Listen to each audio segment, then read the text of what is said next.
সতর্কবার্তা, এই গল্পটি সম্পূর্ণ কাল্পনিক। বাস্তব ব্যক্তি, ঘটনা বা স্থানের সাথে কোনো মিল সম্পূর্ণ কাকতালীয়। এটি শুধুমাত্র বিনোদনের উদ্দেশ্যে তৈরি করা হয়েছে। সতর্কতা, দুর্বল হৃদয়ের দর্শকদের জন্য এই গল্প নয়।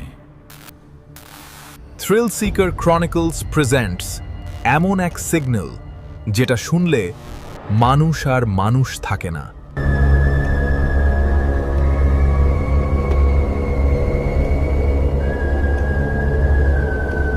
রাত তখন 2টার কাছাকাছি। ধূপঝোড়া গ্রামের মানুষ তখন ঘুমিয়ে, কিন্তু 3জন ছেলেকে যেন কিছু একটা টেনে নিয়ে যাচ্ছিল সেই পরিত্যক্ত স্টেশনের দিকে। 1998 সালের পর এই স্টেশনে কেউ আসেনি, কারণ সবাই জানত এখানে কিছু একটা এখনো জেগে আছে। দরজাটা খুলতেই ভেতর থেকে বেরিয়ে এলো পচা লোহা আর ভেজা মাটির গন্ধ।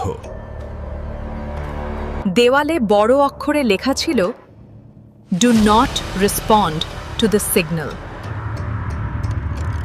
নীল হেসে বলল, সব ফালতু ভয় দেখানোর নাটক। No, Neel, run Neel, run!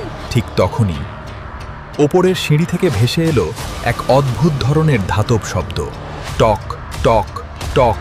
Sayan camera on করতেই ওরা প্রথমবার ওটাকে দেখল।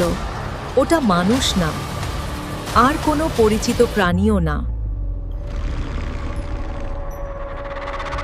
সবচেয়ে ভয়ের বিষয় ছিল ওটা হাঁটছিল না, ভেসে চলছিল। জরুরি সম্প্রচার, এই এলাকাটি এখনই খালি করে দিন, একটি মারাত্মক ঝুঁকি আসন্ন। স্পিকারে ভেসে এলো বিকৃত গলা। Signal accepted. ঘরের সব ঘড়ি একসঙ্গে থেমে গেল, ঠিক 2:13-তে। সায়ন যেন নিজের নিয়ন্ত্রণ হারিয়ে ফেলছিল।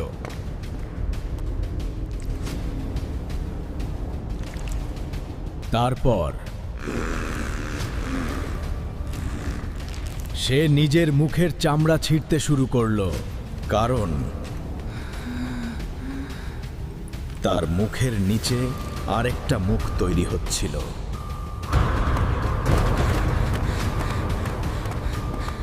নীল প্রাণপণে বাইরে দৌড়ে বেরোলো, কিন্তু বাইরে গিয়ে সে যা দেখল সেটা কোনো মানুষ সহ্য করতে পারবে না। The sky tore open, and slowly, a massive living thing descended. পরদিন সকালে পুলিশ শুধু একটা ক্যামেরা খুঁজে পায়। স্ক্রিনে কি দেখা যাচ্ছে? ওটা কোনো ইউএফও ছিল না, ওটা ছিল একটা প্রাণী।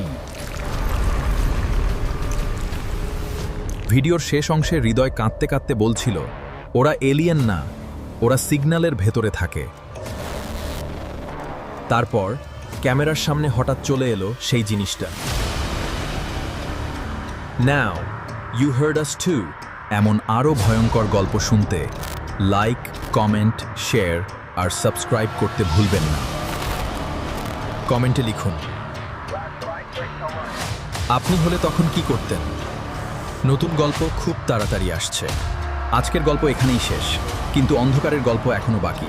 থ্রিল সিকার্স ক্রনিকলসের সাথে থাকুন, কারণ পরের রহস্য হয়তো আপনার জন্য অপেক্ষা করছে।